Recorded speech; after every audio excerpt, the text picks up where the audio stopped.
Hey guys, and welcome back to my channel. If you're new here, I'm Rachel, and today, if you couldn't tell by the title, I have a huge makeup haul for you. Also, I adjusted my ISO settings, trying to make it accept a little bit more light so that my videos are a little bit brighter. Hopefully, when I get to the editing point, we will like this. So give this video a thumbs up if you like this style of video, and if you'd like to see a first impressions full face makeup of all this makeup that I just bought. So let's get to it. I think I'm going to start with this beautiful package. This is the Marc Jacobs Coconut Collection package. I know my ISO is like up really high, so I don't even think you can make out the Marc Jacobs, but this is what's inside. So you can see the undercover primer, the dewdrops, the coconut setting spray, and the lip gloss that comes with this. I'm excited to try this out because I don't think I've ever actually tried anything from Marc Jacobs. So yes, it was expensive, but I think it's going to be worth it from all the reviews that I have watched, and I'm excited to try these out for you guys. So that's the Marc Jacobs.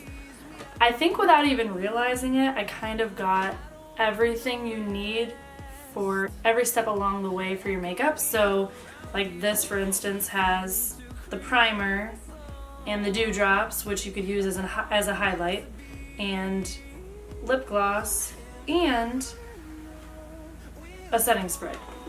Next thing I'm going to show you is the Too Faced Born This Way foundation. I'm in the shade Warm Beige right now. It is summer, so I'm probably gonna fade a little bit, but when I was getting matched at the store, she kind of like matched me into this shade, which hopefully will transition out of the season and more into fall when I get a little bit paler.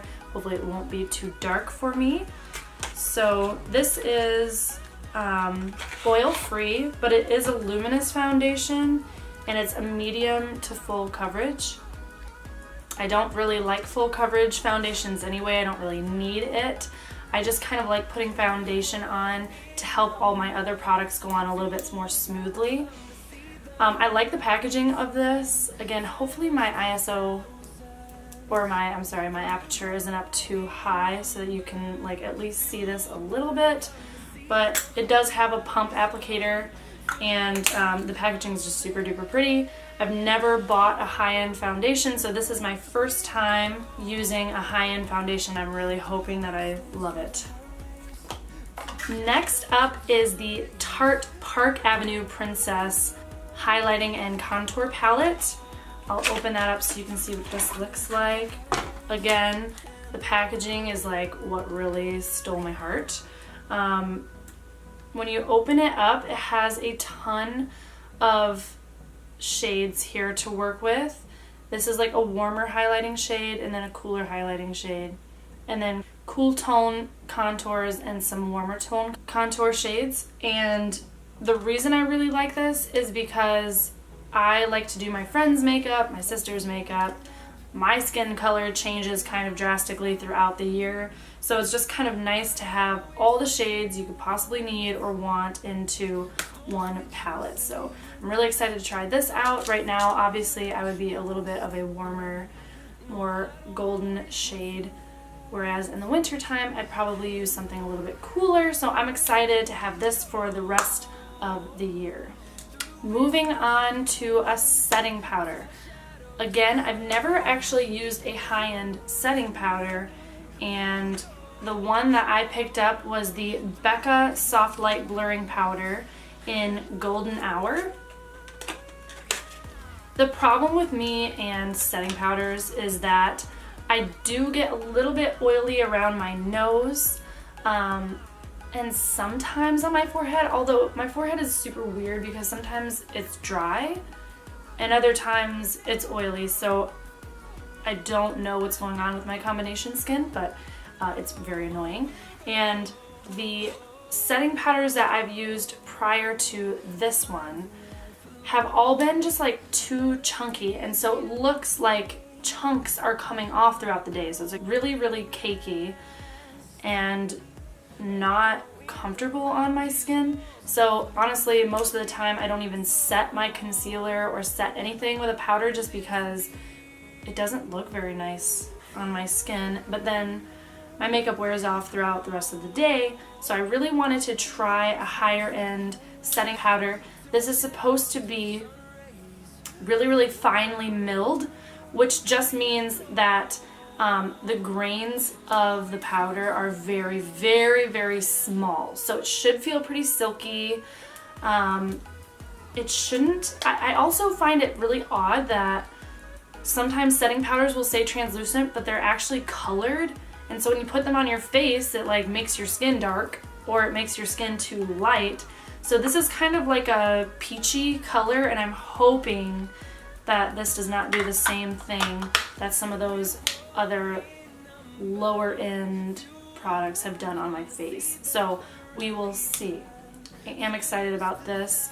Again, super duper pretty packaging. And this was the Becca Soft Light Blurring Powder in Golden Hour. That's the shade. Okay, next thing is super exciting. I have never owned a Tarte eyeshadow palette. I have owned Naked and I have owned Anastasia Beverly Hills, which are two high-end products, but this is the first Tartlette palette that I have bought. They have a series of 3. So there's the original Tartlette, there's the Tartlette in Bloom, and this is the Tartlette Toasted palette. So honestly, I don't really love any of the shades in the first palette of the series, but I do like Tartlette in Bloom, although since it is summertime and these colors can kind of transition into the fall, I really wanted to buy this one. So packaging, super pretty, and you've got 6 matte shades and 6 shimmer shades. Some of them are a little more satiny, some of them are a little bit more foiled. So first of all, it smells like chocolate, so it smells delicious. And second of all, I'm just really, really excited for some of these shades. I see a lot of shades in here that I can see myself using as transition shades, and like they all look really buildable. And this is one of the only palettes I've ever found that are a majority of a color instead of a majority of nudes, and then they throw like 1 or 2 nice popping colors in there. These look like they can all go together. You can use them individually, so I'm really excited for this palette.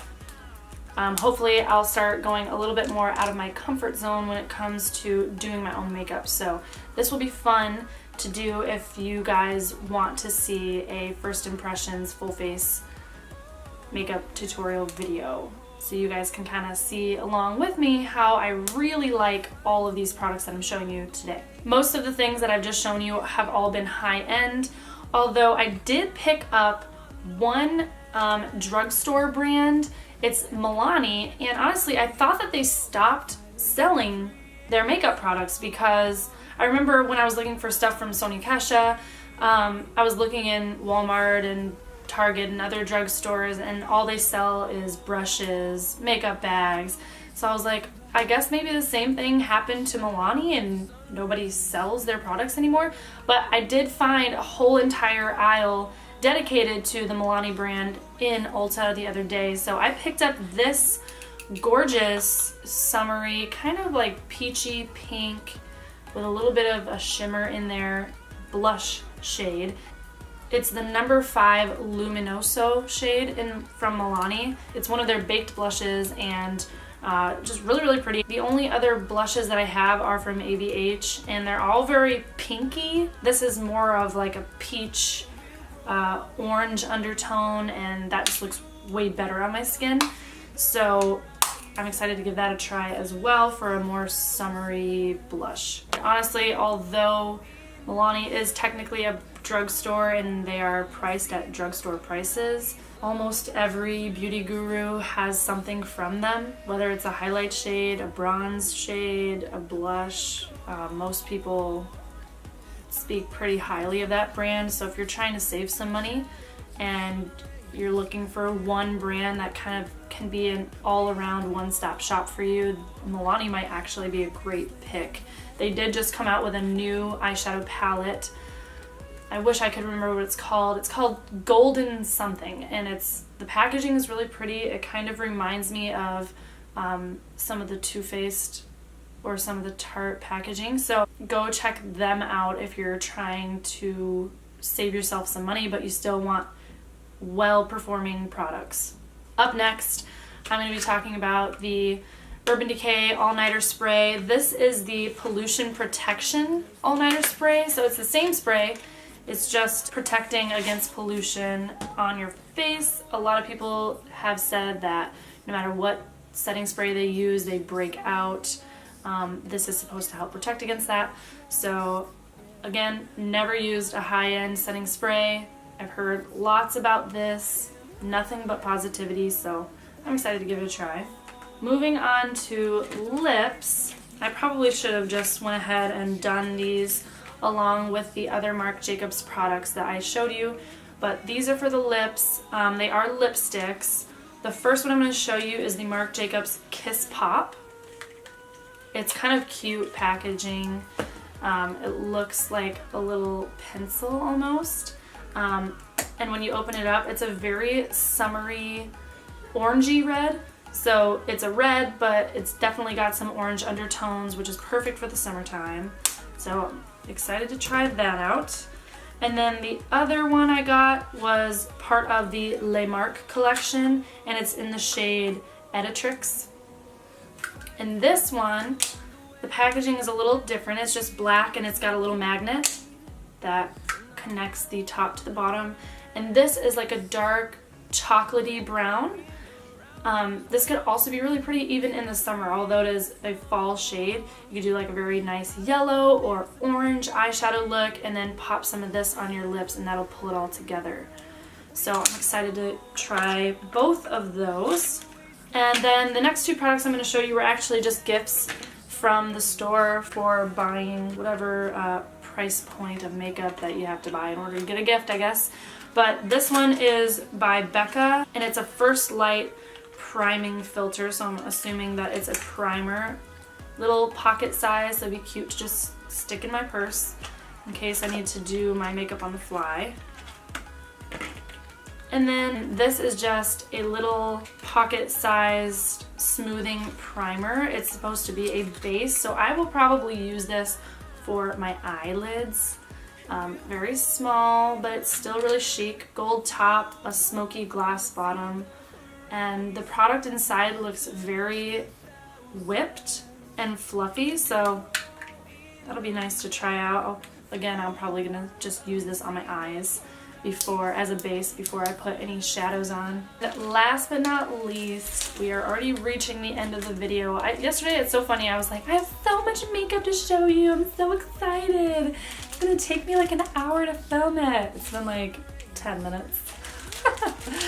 That's because, girl, this stuff costs a lot of money and I got it like all at once. So anyways, my last products I'm going to show you are actually some Morphe brushes. So a while back in my last haul, I bought their Rose Gold collection Morphe brushes. I bought another mixture, but I was looking for specific shapes and specific sizes, so I'm going to start with the eyes.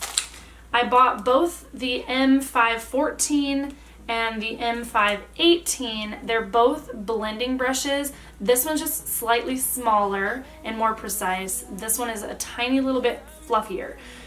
The only reason I bought these was because I just needed a few more. It stinks to have to wash your brushes every 5 seconds every day when you want to do a different makeup look. It's just nice to have a couple of clean ones ready to go on the side at all times. So I bought these two, one for a little bit more precision on like my crease areas, and then these would be for smoking out the outer C of my eye. Next up, I bought the M530, which when it is out of its package, it's kind of a little bit fluffy. It opens up at the top, kind of like a flower, but I plan to use this for blush, like that Milani shade that I want to use. I feel like when I'm using blush, every single powder brush that I have tried to use for my blush, it puts the powder on too harshly into one spot. The way that this bristling comes out at the top is going to hopefully help diffuse that color and help me to blend it a little bit more easily into my cheek instead of just packing a big patch of color here that I have to take 30 minutes to work out back into my cheek. So I'm hoping that this M530 brush is gonna help me with that. Next up is my M527. This is shaped very similarly to the blush brush, but it's about 2 times bigger, and I plan on using this one for my bronzer. So I'm gonna try these out in my next video as well. If I do a first impressions, I'll do it on everything, the brushes and the makeup, all of it. And last but not least is the M500. Now this one is a fluffy brush, but it's more slender and it's very tall. And I plan on trying to use this for that new Becca setting blurring powder for my face. So I'm hoping that this will put that setting powder onto my under eyes and my cheeks and whatever other areas that I tend to get a little bit oily. I will use this brush to lightly powder all of those areas to set that makeup in so that at least the oil doesn't come quite as quickly as it usually does. There you have it. That was pretty much all of my products. I'm really excited. I mean, I unintentionally, I bought pretty much everything for the face. So I'm literally set. Like, I have everything that I need for a full face. And that's perfect because I want to do a full face first impressions, so that will be my next video. I hope you're excited because I'm super excited. I've never used all high-end products on my face before, so we're both gonna kind of see how that works. Hopefully it's a positive change. Thank you for watching. I had a lot of fun doing this. I probably should have shown you guys some swatches of the eyeshadows and all of that, but I will make sure that I include that in my first impressions video. So thanks for watching. Stay tuned this week because I'm going to try to get that up ASAP, and have a great week. Please leave me some comments in the comment section below if you've used these products and you have your own personal opinions or reviews for some of these, or maybe suggestions for better products. I would love to hear from you. Have a great week, and I'll see you guys in the next one.